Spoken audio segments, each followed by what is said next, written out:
Amigos de Infoanálisis, que nos escuchan a nivel nacional e internacional. La administración pasada no se hizo o no se llevó a cabo el censo, así que no sabemos con exactitud ni siquiera cuántos habitantes tiene la República de Panamá. No, pero Vergüenza. sí fue en esta administración, fue en el 2020, No, que no estoy se hizo el hablando. censo. No, pero en la administración anterior no se hizo censo, que yo recuerde, Camila. No, pero es que el censo es cada 10 años Por y en eso, la administración anterior no tocaba censo. ¿no? No. Ah, tienes razón. Sí, estamos en el 2000. Disculpe, estamos en el 2022. Oye, qué barbaridad. Un Sí, problema fue en esta administración. en esta administración. Es un problema mecánico, ¿no? De matemática, de En matemática. matemática, cálculo. Bueno, miren, nosotros tenemos hoy el gusto de tener como invitada aquí a la licenciada Hilda Martínez. Ella es la subdirectora del Instituto Nacional de Estadística y Censo.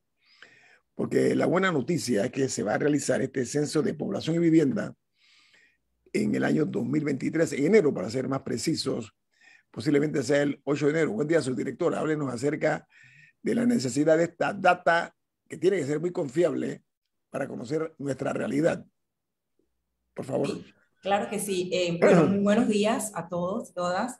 Gracias por esta invitación a su programa Infoanálisis, un programa para gente inteligente. Me gustó eso realmente, esto y muy interesante. Sí, definitivamente, pues que el Instituto Nacional de Estadística y Censo de la Contraloría va a realizar el censo de población y vivienda.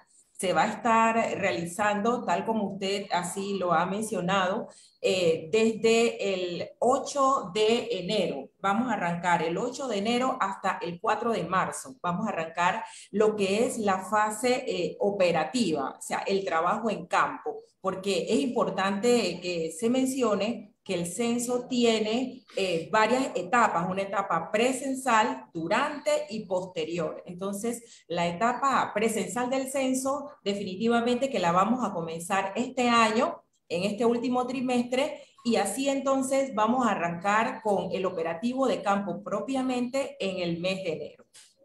Oiga, subdirectora. ¿Por qué se decidió cambiar la metodología cuando antes era un solo día en el que se podía asegurar hasta cierto nivel que se iba a contar a todo el mundo? No es extenderlo a 56 días, exponerse al error, No.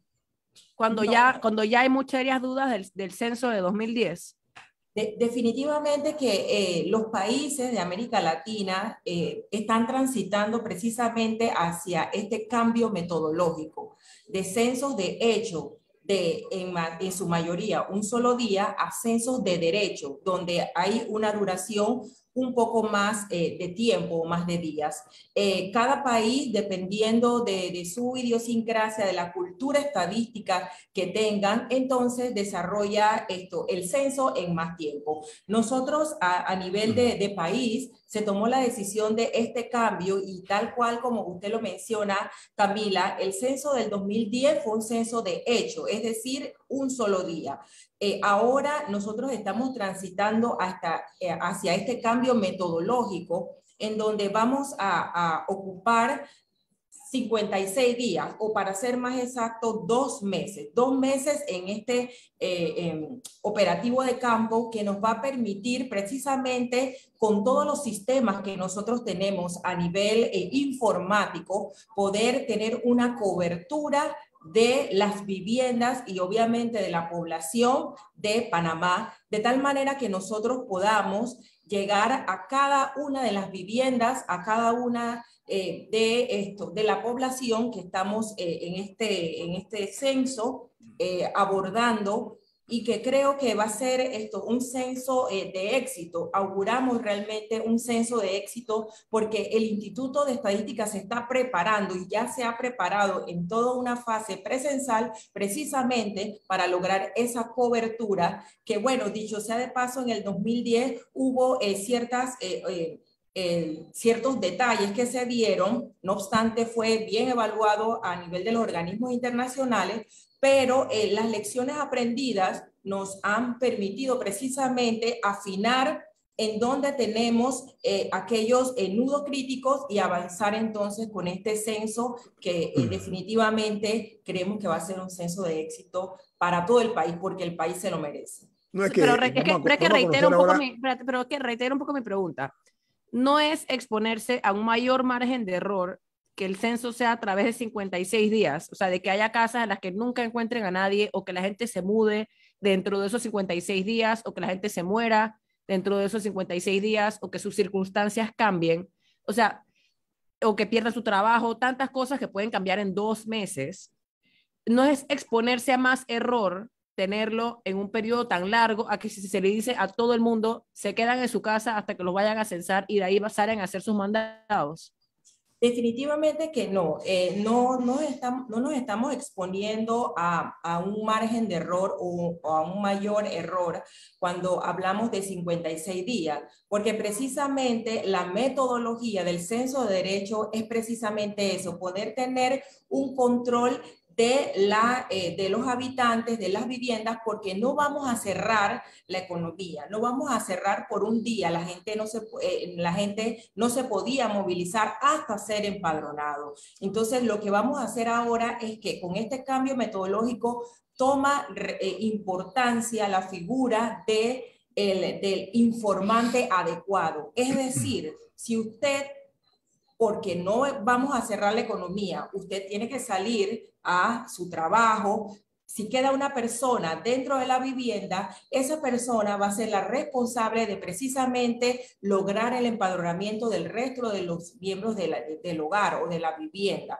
Entonces, pero si la persona, no, si no se encuentra nadie en la casa o en la vivienda, ¿cómo van a hacer ustedes? Es correcto. También tenemos esto bien trazado eso, porque si no se encuentra nadie dentro de la vivienda, vamos a dejar, o el empadronador va a dejar una hoja de notificación de vivienda abordada o de vivienda tocada o abierta, y para ese sentido entonces esta hoja de notificación va a ser dejada en la vivienda de tal manera que la persona cuando llegue a su casa va a ver esta hoja de notificación, va a ver un número de teléfono donde usted se va a poder contactar con nuestro call center de tal manera que podamos acordar una fecha en la que usted esté en casa y podamos entonces, el empadronador llega y hacerle la entrevista tanto a usted como a los miembros del hogar.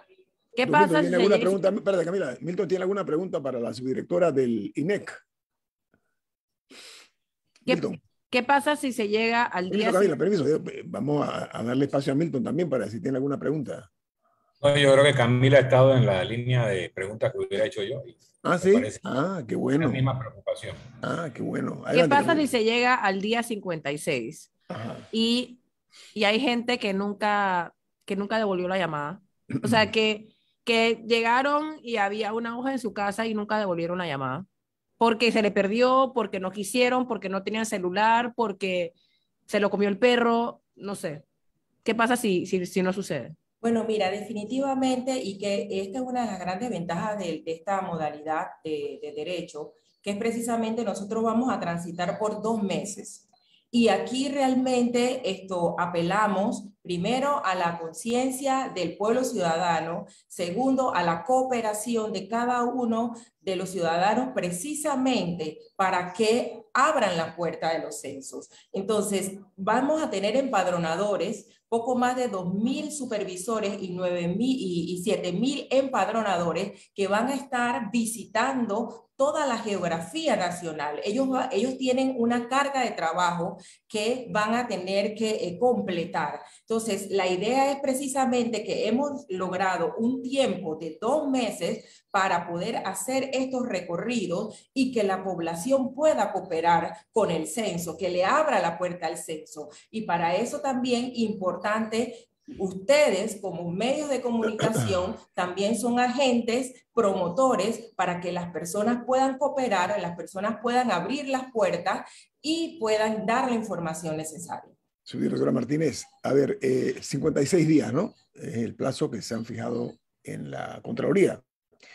Sin embargo, me imagino que voy a llamarle los sensores, lo que van a levantar digamos, la información, ¿no? son personas que sospecho que tienen que haber sido capacitadas para ese trabajo. Su director, háblenos un poquito acerca de eso, o háblenos mucho acerca de eso. Correcto, claro que sí. Importante el tema que menciona, porque nosotros, ya como les había mencionado, nosotros tenemos una fase pre, una fase durante y otra posterior. En la fase presencial es donde viene todo el proceso de capacitación. Entonces nosotros en el mes de diciembre vamos a tener un proceso intensivo de capacitación para poco más de 9,000 personas que van a estar trabajando en el censo. Va a ser una capacitación de aproximadamente 10 días, en donde vamos a estar brindándole todas las herramientas en el manejo del cuestionario y también vamos a tener el manejo del DMC o el dispositivo móvil de captura, porque como ustedes saben, este es un censo que va a ser un censo tecnológico. Vamos a usar dispositivos móviles de captura para relevar o para levantar toda la información. ¿Qué quiere decir eso? ¿Qué quiere decir eso? Que el empadronador en un 90% de las áreas del país va a llegar con un dispositivo móvil de captura a levantar la información de los miembros del hogar. Y para ello, entonces, se van a estar capacitando por estos periodos de tiempo de tal manera de que puedan levantar la información de forma correcta. Vamos a regresar en breve con la subdirectora del Instituto Nacional de Estadística y Censo, Hilda Martínez, que está con nosotros aquí platicándonos acerca de la realización del Censo de Población y Vivienda a realizarse en el día 8 de enero del año 2023. Viene más aquí en Info Análisis. Este es un programa para la gente inteligente. Bueno, estamos esta mañana aquí conociendo lo relacionado al Censo de Población y Vivienda que se va a realizar, como dije, en el mes de enero del año 2023, el 8 de enero. Pero la subdirectora del INEC, que son las siglas, Hilda Martínez, hablamos fuera de pantalla acerca de la capacitación y que la Contraloría había convocado cerca de 94,000 personas para filtrarlos, pero estaba viendo, subdirectora, que cada empadronador deberá tener un bachillerato y que se le va a pagar $700 a los que tengan bachillerato, y a los supervisores deben tener estudios universitarios, van a recibir un salario durante los 2 meses de $850 mensuales. ¿Cómo se hizo esta preselección, señora subdirectora? Claro que sí. Tal como lo habíamos mencionado, el instituto ha desarrollado toda una serie de herramientas tecnológicas. Tenemos básicamente 13 sistemas que hemos desarrollado en casa. Y uno de ellos es precisamente la guía o el sistema de reclutamiento. Este sistema de reclutamiento ya ha sido abierto de tal manera que tenemos poco más de 94,000 personas que se han inscrito en diferentes áreas del país, porque una de las cosas que es importante señalar es precisamente que los empadronadores y los supervisores van a ser del área donde van a impactar. Es decir, que si yo vivo en un corregimiento, por ejemplo, en el corregimiento de Don Bosco, y yo me inscribí en la plataforma, yo voy a trabajar en el área de Don Bosco, voy a trabajar en el corregimiento de Don Bosco y mucho más específico en los lugares poblados donde yo vivo. ¿Qué quiere decir esto? Que el censo lo van a hacer los moradores de cada una de las áreas. Esto es bien importante. ¿Por qué? Porque como estábamos hablando de esta duración del censo de 56 días, y yo quiero que realmente no exista esa preocupación. Entendemos que la tradición que nosotros hemos llevado como instituto es de hacer censos de un solo día. Ahora con este cambio de modalidad, dicho sea de paso, muchos de los países han transitado hacia ello, nos da esa cobertura, nos da ese descanso de que nosotros estamos cubriendo toda la población y todas las viviendas en este periodo de tiempo. Entonces, aparte de eso, los sistemas que nosotros hemos desarrollado permiten precisamente ir poco a poco y día tras día monitoreando el trabajo de cada uno de esos empadronadores y de cada uno de esos supervisores. Entonces, importante lo que usted menciona del perfil. Nosotros vamos a escoger a los mejores, vamos a escoger a los que tienen para empadronadores por mínimo bachillerato, comercio, ciencia, otro bachillerato. Y para los supervisores que deben tener un perfil de liderazgo para llevar un grupo, entonces allí vamos a escoger a personas que tengan grado universitario o superior, posgrado, cualquier grado superior universitario. Entonces es importante que nosotros vamos a tener gente capacitada y asimismo se han inscrito en la plataforma poco más de 94,000 personas. Señora Martínez, para precisar, los censos se hacen cada 10 años. Estamos 2 años atrasados. ¿El próximo censo va a ser en 2030 o en 2032? Ok, esa es una pregunta importante porque sí, definitivamente Panamá tenía como una métrica de censos cada 10 años. Por todos los aspectos que ustedes conocen, por la pandemia que vino, no hemos podido realizar el censo en el año cero, o sea, en el 2020. Esto no quiere decir que para el próximo censo nosotros no volvamos a tomar nuestro curso de los censos en el año 2030. Bueno, segundo, la razón por la cual hacemos un censo es para tener información. Información que antes se tomaba en forma de una fotografía. Este día había tantas personas, tantas viviendas, etc.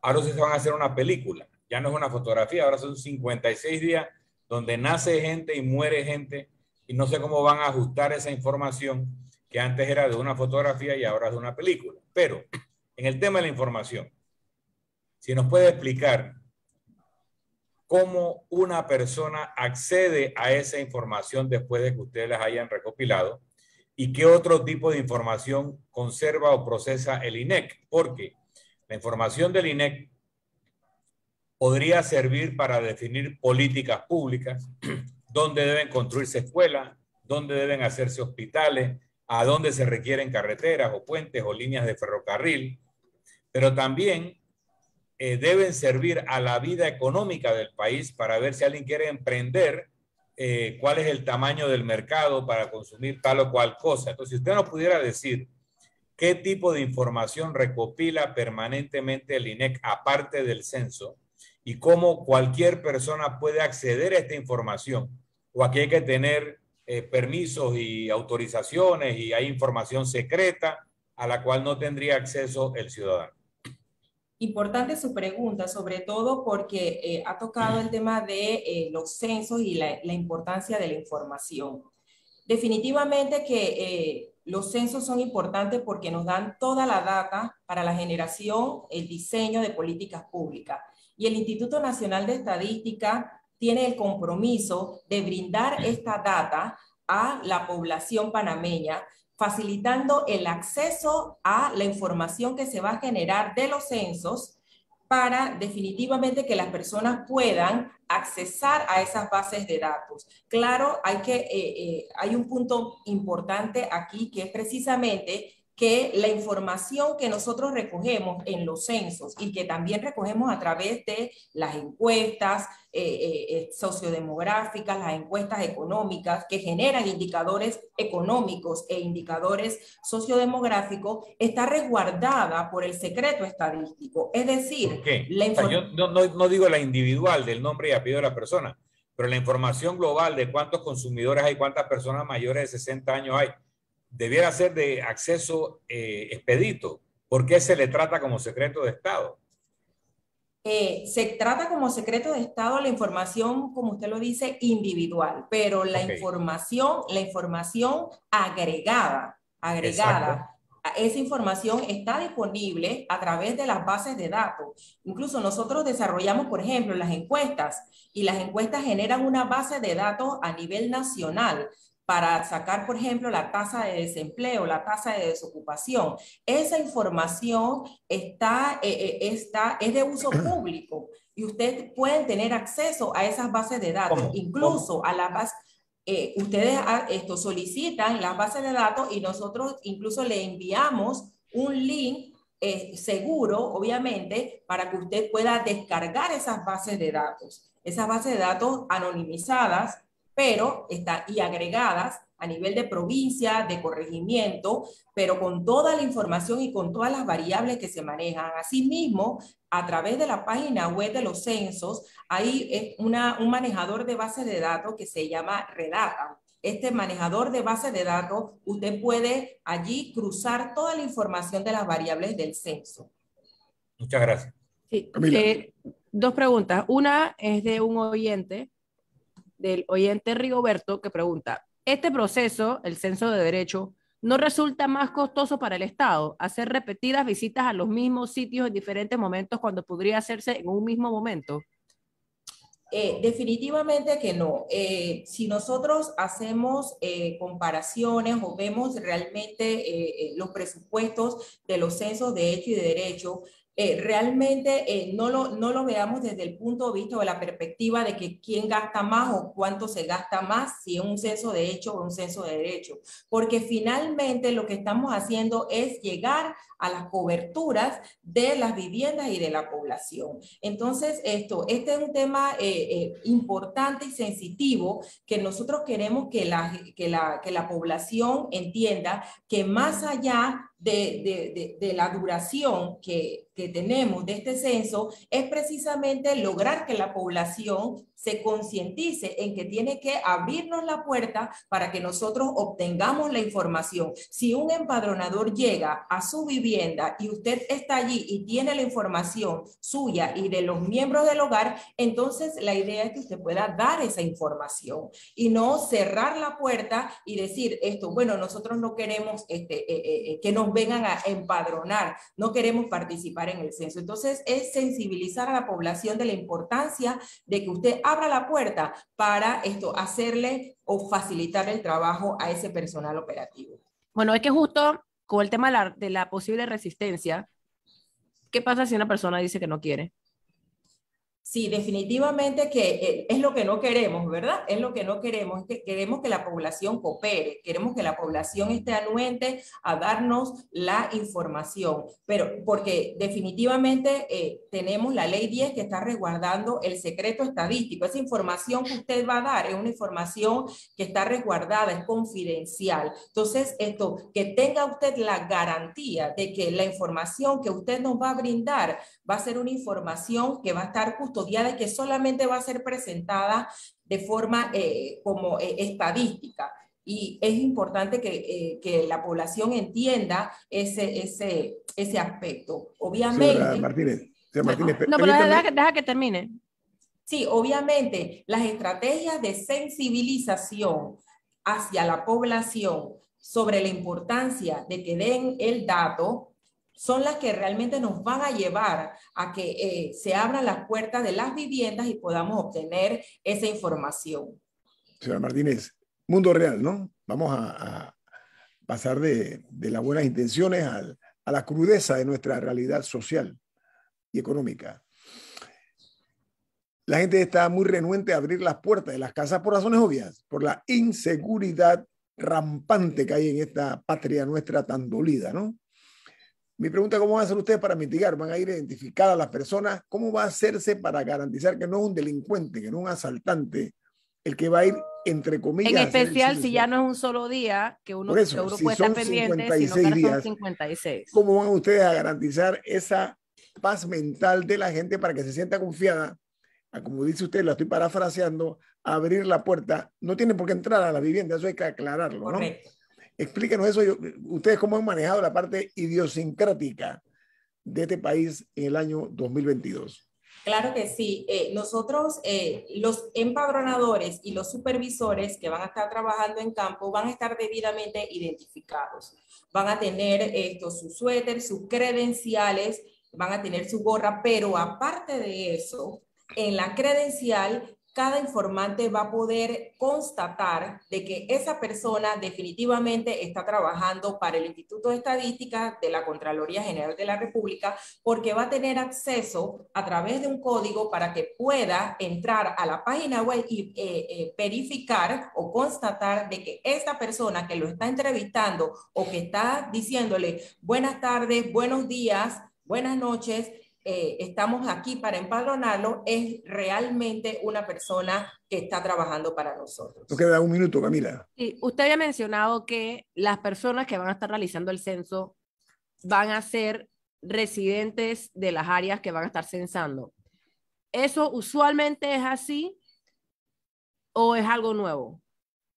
Definitivamente que para el censo de derecho lo estamos implementando. También para el censo del 2010 fue así, que fuesen de personas que estuviesen allí mismo en la comunidad. ¿Por qué? Porque estas personas se van a desplazar sin de repente un transporte. Por eso es importante que sean del área, que conozcan su área y que conozcan la idiosincrasia de las personas. Pero al mismo tiempo eso no podría generar un poco de fricción a la hora de que hacen preguntas, que es tu vecino, que tú conoces, el que te está preguntando que cuál es el ingreso de tu casa, que cuál es el nivel de empleo. O sea, eso no podría crear que una las personas contradicción. se sientan tímidas de decirle al pastor de su barrio, a su vecino, al chichero, no podría generar un poco ese rechazo, ¿no? El no querer decir la verdad.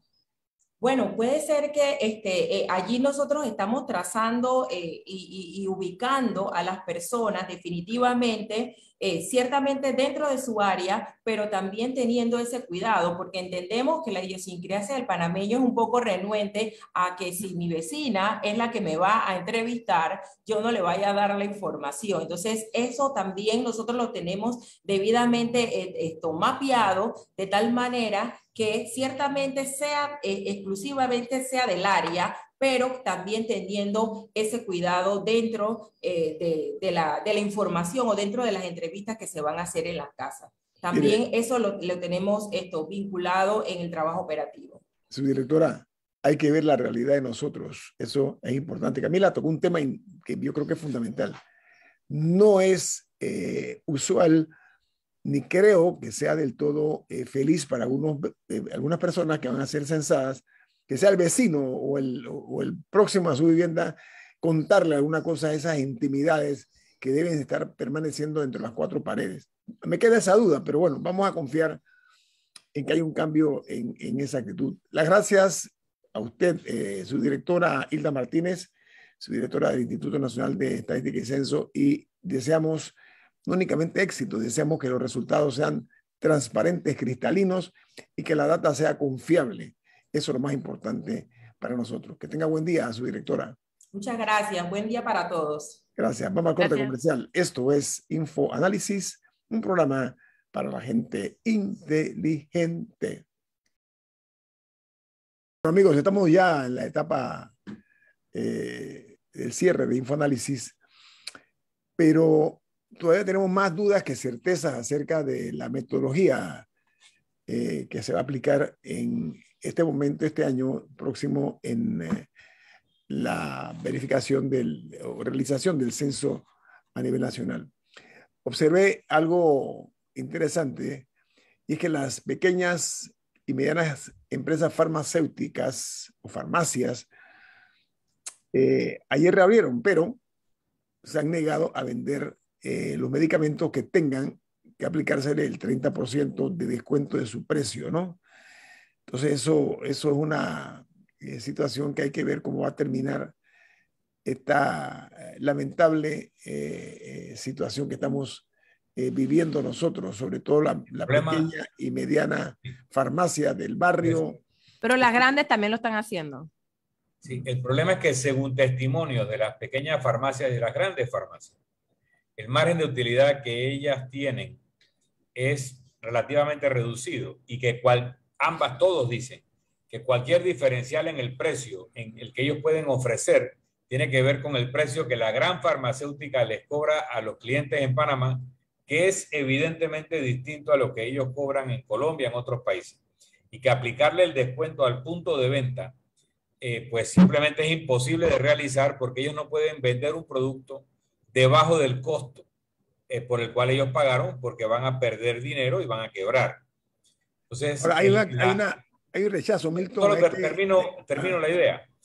O le obligas a la gran farmacéutica a vender a cierto precio, que no sé cómo lo vas a hacer, o abres el mercado a la libre competencia, a la libre concurrencia y permite que mediante una actividad de hormigas, si la queremos similar con el llamado contrabando de hormigas, muchas personas viajen y traigan al país medicamentos a un décimo, un octavo de lo que te están cobrando hoy en día y así surtan a las farmacias o a las grandes o pequeñas y se pueda vender el producto. O sea, o pones a actuar el mercado o pretendes establecer un sistema regulatorio que no tienes cómo controlar la verdadera fuente del sobreprecio y no puedes hacerlo a través de las pequeñas farmacias porque la vas a quebrar. Entonces la política está mal diseñada porque no entienden el funcionamiento del mercado. Sí, el problema aquí, iba a decir, era que hay un rechazo evidente al decreto ejecutivo 17, por una parte. Por la otra, se está proponiendo reglamentar la importación paralela para las farmacias. Se habla de reducir el máximo de entrada de medicamentos que podrían ser el decreto, falsos. Han sacado un decreto para regular eso que es tan engorroso, tan complicado, frases que parecen contradictorias, que dan pie a una mala interpretación, donde incluso te están pidiendo que si vas a traer el medicamento no puede ser para tu consumo mayor de 6 meses y tienes que tener la receta a mano. Entonces, ¿dónde está la liberalización? Ok, lo que pasa es que son 3 documentos diferentes. Hubo un decreto que modificaba el tema del 30% y que sí establecía la cadena de cómo se debía dar. Había un segundo decreto que era el de 141 páginas, que básicamente era que se derogaba un decreto anterior, que era como de 100 y pico páginas también, y se reemplazaba por ese. Que ese incluye una cantidad de cosas, medicamentos, habría que bucear a buscar el tema de la importación de medicamentos. Y hay un tercer documento que no conocemos todavía, que es el proyecto de ley que va a presentar el Ministerio de Salud en la Asamblea, que ya el gabinete autorizó al ministro para hacerlo. Yo no he visto que el ministro haya ido, no me parece que haya ido ayer, o si fue no me di cuenta, o irá hoy. Pero ese proyecto de ley no se ha hecho público todavía. Entonces son 3 documentos diferentes, 3 normas diferentes. Me parece irracional. Miren el término, que aquí un tema como este se lleve a 120 páginas. Oye, ¿por qué no somos más prácticos? Tenemos buenas intenciones. No, es que reitero, el documento es que no es una modificación de 120 páginas, es que derogaron, eliminaron el decreto anterior que también era de 100 y tanto, lo modificaron y es el decreto nuevo de 141 páginas. Las 141 páginas no son nuevas. Hay detalles dentro de esas 141 páginas que son distintos al decreto del 2019, pero no es un decreto. Camila, eso recuerda lo que tu papá dice que se llama gatopardismo. Claro, movamos todo para no cambiar nada. Ah, entonces lo metes en 140, permiso Camila, lo metes en 140 páginas. Perdónenme, señoras y señores. Hay que hacer hoy, en estos tiempos, más todavía se injustifica que se tenga este texto de 140 páginas para tocar un tema que, 1, se sabe cuál es el problema. 2, se sabe por dónde va la solución. 3, se sabe que hay que pisar callos. 4, se sabe que hay que romper monopolios. 5, se conoce que en Panamá hay una triste realidad y es que enfermarse para la gente que no tiene recursos y para algunos que tienen recursos es casi que imposible poder adquirir medicamentos en Panamá por varias razones. Entonces, a mi juicio, hacer un documento de 140 páginas provoca sospecha, por lo menos para mí, pues, o sea, no veo el razonamiento. Mira, yo vi al presidente de Costa Rica, vi ejemplo. Él dijo, señoras y señores, esto es así, así y así, vamos a hacer esto. Ya, punto. Pero si tú metes en un país donde la gente no lee, 1, 2, la gente no lee en términos generales, comprobado. No solo no se lee, hay documentados problemas de lectoescritura, de lectura comprensiva. Entonces, tú tienes a una persona en el aeropuerto que lee lo que le toque de esas 140 páginas y va a detener a una persona que trae medicamentos para una condición que le acaban de tratar en un hospital y le quiere parar las medicinas de entrada porque él hace una interpretación absurda o arbitraria. Es lo que yo ayer denuncié. Exacto. Te estoy more to your fertilizer, más a tu abono. El tema es que en Costa Rica esto aparentemente lo están resolviendo con 2 decretos, que cada decreto no tiene más que 4 o 5 artículos. La solución está ahí, la están haciendo. ¿Por qué están inventando la rueda? Uno tiene que sospechar por gatopardismo, porque si lo quisieran resolver, copiarían el decreto de Costa Rica o los decretos de Costa Rica y ya no tendríamos esta discusión. Sabemos cuál es el problema, amigos. Esto, yo de verdad, o sea, la falta de practicidad a mí me preocupa y muchísimo. Es como poner una carrera, pasarla de una carrera de 100 metros a una carrera de 1 kilómetro. ¿Por qué? ¿Por qué? ¿Cuál es el propósito? Yo nada voy a recordar el problema real, y es que el Estado no trae los medicamentos. Y eso ninguna de estas normas lo está atendiendo. Ajá. Bueno, ahí estamos viendo. Volvemos nosotros, amigos, a ver, la sociedad panameña es una sociedad envenenada por la suspicacia. Y este tipo de situaciones generan más dudas que certezas, alimentan la suspicacia. Vamos a repensar bien lo que se está haciendo. ¿Saben por qué? Porque la gente está demasiado tensa, la gente está sintiendo que, vamos a usar un término vernacular, hay algunos que piensan que la mesa esta que se está realizando es un vacilón, ¿ok? Y que va a terminar en el partido 0-0, que no va a haber resultados. Y eso hay que dar respuestas claras y contundentes a una problemática que es inesquivable. Ya no se puede seguir practicando eso que dice Milton y que hemos dicho nosotros en esta mesa en reiteradas ocasiones. El gatopardismo. Hacer cambios para que nada cambie. Ese es el tema. Viene Álvaro Alvarado con su programa Sin Rodeos.